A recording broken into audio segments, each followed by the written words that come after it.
एक आदमी को रेगिस्तान में मिलता है शुद्ध सोने का खजाना, लेकिन उस खजाने की कीमत उसकी जान होती है। हमारी कहानी सैम नाम के एक आदमी से शुरू होती है जो ट्रेन में सफर कर रहा है। उसकी जिंदगी मुश्किलों से भरी है और उसे उम्मीद है कि दूर रेगिस्तानी शहर में नई नौकरी से आखिरकार उसकी किस्मत बदल जाएगी। सफर के दौरान सैम देखता है कि एक गरीब औरत और उसका बच्चा उसके सामने बैठे हैं। उनके लिए हमदर्दी महसूस करते हुए वो प्यार से उन्हें अपना लंच देता है। जब सैम स्टेशन पहुंचता है तो वो पूरी जगह खाली पाता है। कंपनी ने उसे बताया था कि रिक नाम का एक आदमी उसे लेने आएगा। थोड़ी देर इंतजार करने के बाद सैम आखिरकार रिक से मिलता है और दोनों तपते रेगिस्तान से होते हुए कंपनी की ओर अपनी लंबी ड्राइव शुरू करते हैं। लेकिन सफर जल्द ही मुश्किल हो जाता है। रिक अचानक सफर के लिए $300 मांगता है, जबकि कंपनी ने वादा किया था कि इसके सिर्फ $200 लगेंगे। कोई और रास्ता न होने पर सैम बिना मन के मान जाता है।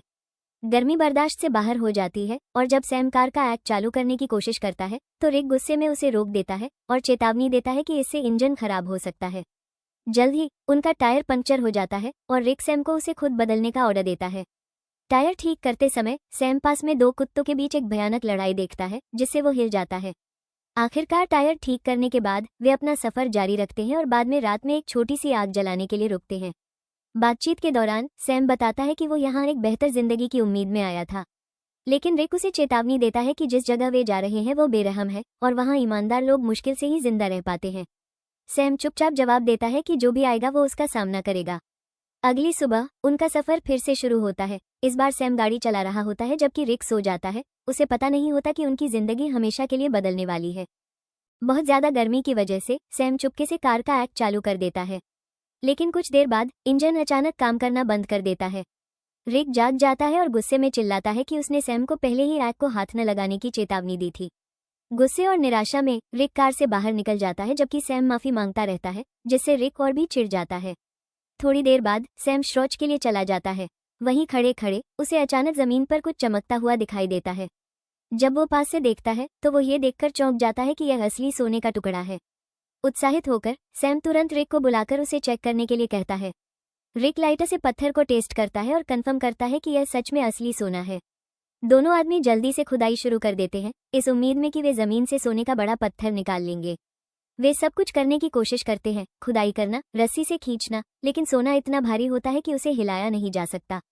जैसे जैसे रात होती है और जंगली कुत्ते रेगिस्तान में घूमने लगते हैं, वे सुरक्षित रहने के लिए लकड़ी इकट्ठा करते हैं और आग जलाते हैं। आग के पास बैठकर वे अपनी अनोखी खोज का जश्न मनाते हैं और अपने भविष्य के अमीर होने के सपने देखने लगते हैं। लेकिन जल्द ही रिक को एहसास होता है कि सोने की चट्टान बहुत बड़ी है और उसे हाथ से निकालना नामुमकिन है। इसलिए वे एक प्लान बनाते हैं। उनमें से एक सोने की रखवाली के लिए रुकेगा, जबकि दूसरा उसे खोदने के लिए खुदाई करने वाली मशीन लाने जाएगा। और वो फैसला सब कुछ बदलने वाला है। सैम जोर देता है कि वो रुकेगा और सोने की रखवाली करेगा, मजाक में कहता है कि रिक चोर है तो शायद भाग जाए। रिक आखिरकार मान जाता है। अगली सुबह वे अपना राशन बांट लेते हैं और रिक सैम को एक सैटेलाइट फोन देता है ताकि वे संपर्क में रह सके। वो कहता है कि वो एक दोस्त से खुदाई करने वाली मशीन लाएगा, लेकिन उसे वापस आने में 5 दिन लग सकते हैं। उसके बाद रिक सैम को रेगिस्तान में अकेला छोड़ देता है। सैम सोने को मिट्टी के नीचे छिपा देता है ताकि किसी को पता न चले और पास में एक छोटा सा टेंट लगा लेता है। जैसे ही रात होती है वो सुरक्षा के लिए आग जलाता है, थोड़ा खाना खाता है और बाकी बचा लेता है। लेकिन आधी रात को जंगली कुत्तों के भौंकने की आवाज से उसकी नींद खुल जाती है। अकेला और डरा हुआ सैम हाथ में चाकू पकड़े रहता है और आखिरकार सो जाता है। अगली सुबह रेगिस्तान की चिलचिलाती धूप उसकी सारी एनर्जी खत्म कर देती है। तभी सैटेलाइट फोन बजता है, लेकिन जवाब देने से पहले कॉल कट जाती है। अपने टेंट में बैठा सैम सोने को घूरता रहता है और उसे बेचने के बाद मिलने वाली अच्छी जिंदगी के सपने देखता रहता है। बाद में इलाके को एक्सप्लोर करते हुए सैम को पास में एक क्रैश हुआ प्लेन मिलता है। वह उसमें से कुछ काम के टुकड़े इकट्ठा करता है और अपने कैंप में लौट आता है। लेकिन अचानक उसे अजीब आवाजें सुनाई देती हैं, जैसे कोई सोना चुराने की कोशिश कर रहा हो। जब वो बाहर भागता है तो वहाँ कुछ भी नहीं होता। फिर उसके दिमाग में एक आइडिया आता है। इंतजार करने के बजाय क्यों न सोने का एक छोटा टुकड़ा तोड़ लिया जाए। कई कोशिशों के बाद वो आखिरकार एक बड़ा टुकड़ा तोड़कर छिपा देता है। तभी रिक फिर से कॉल करता है और सैम को बताता है कि उसका इंजन खराब हो गया है, इसलिए उसे कुछ और दिन देर हो जाएगी। अब सैम रेगिस्तान में बिल्कुल अकेला है। उस रात जंगली कुत्ते हर तरफ से भौंकते हुए लौट आते हैं और सैम उन्हें डराने के लिए हाथ में एक जलती हुई छड़ी लेकर जागता रहता है। जब सुबह होती है तो सैम पानी पीने की कोशिश करता है, लेकिन उसे एहसास होता है कि बहुत कम बचा है और रेगिस्तान में हर गुजरते घंटे के साथ जिंदा रहना मुश्किल होता जा रहा है। एक दिन जब सैम अपने कैंप के पास बैठा होता है तो उसे अचानक एक सांप आता हुआ दिखता है। क्योंकि उसका खाना लगभग खत्म हो गया था, इसलिए वो उसे मारने की कोशिश करता है ताकि वो उसे खा सके। लेकिन इस कोशिश में उसकी पानी की बोतल गिर जाती है और उसके पास बस थोड़ा सा पानी बचता है। थका हुआ और भूखा सैम वापस मैदानी इलाके की ओर चलता है। दूर उसे अचानक कोई आता हुआ दिखता है।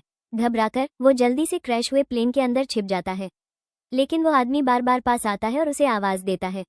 जब सैम आखिरकार ध्यान से देखता है तो उसे पता चलता है कि यह एक जवान लड़की है। वो उससे बात करने की कोशिश करती है और पूछती है कि वो इतनी खतरनाक जगह पर क्यों रह रहा है। पहले तो सैम जवाब देने से मना कर देता है और उससे कहता है कि जब तक वो चला नहीं जाता वो प्लेन के पास रह सकती है। लेकिन लड़की को लगता है कि सैम कुछ छिपा रहा है। वो चुपके से उसके कैंप तक उसका पीछा करती है।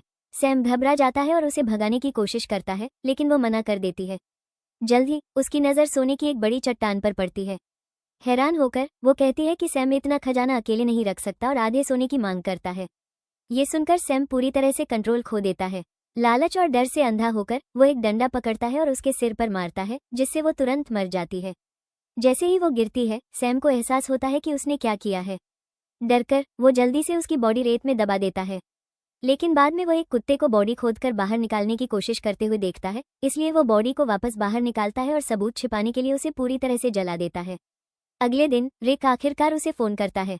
सैम शिकायत करता है कि वो भूखा और प्यासा मर रहा है। रिक वादा करता है कि वह आ रहा है, लेकिन खुदाई करने वाली मशीन बहुत धीमी है, इसलिए थोड़ा और समय लगेगा। अब सैम कमजोर, भूखा और रेगिस्तान में बिल्कुल अकेला है। एक समय तो वो एक कार को गुजरते हुए भी देखता है और सोने का एक छोटा टुकड़ा लेकर भागने के बारे में सोचता है। लेकिन पूरे खजाने का लालच उसे रोक देता है और वह एक फैसला उसे सब कुछ गंवाने वाला है। जैसे जैसे शाम होती है सैम रात की तैयारी के लिए लकड़ी इकट्ठा करता है। लेकिन अचानक रेगिस्तान में एक जोरदार रेतीला तूफान आता है। तेज हवा उसका टेंट उड़ा देती है और छिपने की कोशिश करते समय एक गिरती हुई पेड़ की टहनी सीधे उसके पेट में घुस जाती है। तूफान खत्म होने के बाद सैम कीचड़ में दबा हुआ बुरी तरह घायल पड़ा है। लेकिन उस हालत में भी उसका लालच उसके दर्द से ज्यादा मजबूत है। खुद को बचाने के बजाय वो सोने की तरफ रेंगता है, उसे खोने से बचने के लिए बेताब है। जब वो आखिरकार वहां पहुंचता है तो वो अपने पेट से लकड़ी खींचता है, जिससे घाव से बहुत ज्यादा खून बहने लगता है। बेचैनी में वो खून बहने से रोकने के लिए मेटल का एक टुकड़ा गर्म करता है और उसे घाव पर दबाता है। दर्द बर्दाश्त से बाहर होता है और सैम जल्द ही बेहोश हो जाता है। जब वो उठता है तो उसका दिमाग पूरी तरह से खराब हो जाता है।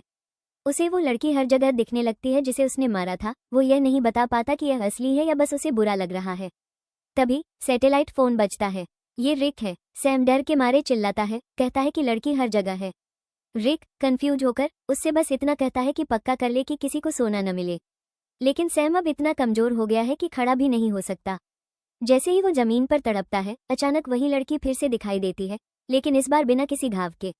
वो सैम को पानी देती है और पूछती है कि क्या उसने उसकी जुड़वा बहन को देखा है। उसी पल सैम को एहसास होता है कि यह कोई भूत नहीं है, बल्कि उस लड़की की बहन है जिसका उसने मर्डर किया था।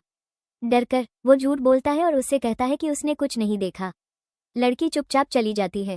लेकिन कुछ ही देर बाद जंगली कुत्तों ने सैम को हर तरफ से घेर लिया। परेशान और रोते हुए वो रिक को बुलाता है, उससे जल्दी आने की रिक्वेस्ट करता है, इससे पहले कि कुत्ते उसे मार डालें। रिक जवाब देता है कि वो लगभग पहुंच ही गया है और फिर अचानक कुत्ते हमला कर देते हैं। सैम को बार बार काटते हैं जबकि वो रेगिस्तान में बेबस होकर चिल्लाता है। लेकिन सच तो यह है कि रिक असल में दूर से दूरबीन से सब कुछ देख रहा था। वो कई दिन पहले खुदाई करने वाली मशीन लेकर आया था, लेकिन उसने छिपकर सैम के मरने का इंतजार करने का फैसला किया ताकि वो सारा सोना अपने लिए ले सके। रिक दूर से देखता है कि जंगली कुत्ते सैम को रेगिस्तान में घसीटते हुए ले जा रहे हैं। अपने आखिरी पलों में भी सैम की नज़रें उस सोने पर टिकी रहती हैं जिसे वो पीछे छोड़ने से मना कर रहा था। कुछ ही मिनटों में कुत्ते उसे नोच नोच कर खा जाते हैं। जब रिक को यकीन हो जाता है कि सैम मर चुका है तो वो आखिरकार छिपने की जगह से बाहर निकलता है और उस बड़ी सोने की चट्टान की ओर चलता है, यह मानते हुए कि खजाना अब पूरा उसका है। लेकिन जैसे ही वो वहां पहुंचता है एक तीर अचानक उसकी छाती में घुस जाता है, जिससे वो तुरंत मर जाता है। धनुष पकड़े हुए आदमी कोई और नहीं बल्कि उस लड़की की जुड़वा बहन है जिसे सैम ने मारा था। वो सब कुछ देख रही थी और आखिरकार उसने अपना बदला ले लिया। आखिर में लालच और धोखे की वजह से दोनों आदमियों की जान चली गई, जबकि सोना वहीं शांत रेगिस्तान में रह गया। तो आप क्या सोचते हैं? क्या सैम का लालच उसकी बर्बादी का कारण था, या रिक और भी खतरनाक था क्योंकि उसने चुपके से अपने पार्टनर को धोखा देने का प्लान बनाया था? अपने विचार कमेंट्स में शेयर करें। और अगर आपको ये कहानी पसंद आई तो और भी शानदार मूवी कहानियों के लिए चैनल को सब्सक्राइब करना न भूलें।